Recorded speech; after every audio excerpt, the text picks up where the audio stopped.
The new intern, Vivian, reported me for slacking off for the third time. Mr. Hayes said no one is allowed to eat snacks, drink water, or use their phones at their desks. You did all three, so you're getting fined $3,000, a whole month's salary. Looking at her young, refined face, I smiled. With CEO Sebastian Hayes backing her, she ran rampant throughout the company. But she didn't know that I was the largest shareholder. What right did she have to report me? My name is Laura, and I'm 38 years old. 10 years ago, I founded this interior design company. Now I've stepped back from the front lines, handing daily management over to CEO Sebastian Hayes, whom I personally promoted. Sebastian was the successor I had the most faith in. Now I just kept a desk for myself in a corner of the office with flexible work hours.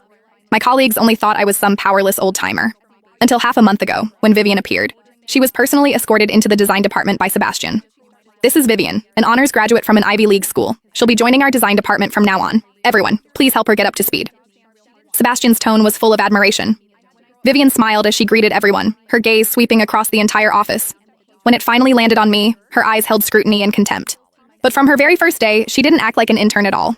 She complained the company-issued computer was outdated and demanded the latest model. She complained the coffee beans in the break room weren't good enough, and the next day had a colleague go buy freshly ground Blue Mountain coffee. When people whispered about it, she heard them and just smiled faintly. Mr. Hayes says good ideas need a good environment. We can't cut costs on these small things. She really was quite clever. She quickly gathered a group of young designers as arrogant as herself. Toward us, old employees, she showed nothing but disdain. In front of everyone, she said my design philosophy was too outdated, can't keep up with the times. She would also, during the director's project review meetings, bluntly point out, the color scheme is too old-fashioned, doesn't fit mainstream aesthetics. At first, I didn't pay much attention. I even helped her once. One time, there was an urgent project. Vivian volunteered, saying she could handle it. But with only an hour left before the deadline, she'd only finished half. She was nearly in tears. It was me who sent the design proposal to the client at the last moment. She looked at me then, her eyes filled with gratitude and shock. I thought that after this incident, she would at least change her attitude somewhat. I was wrong. The next day, I overheard her conversation with someone else. That Laura is nothing special, just has a bit more experience, that's all.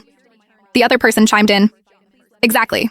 I heard she's just an old employee coasting by, relies on her seniority and slacks off at work all day. Vivian laughed lightly, her tone full of superiority. Don't worry, the company won't keep supporting deadweight like that forever. Mr. Hayes said the future belongs to us young people.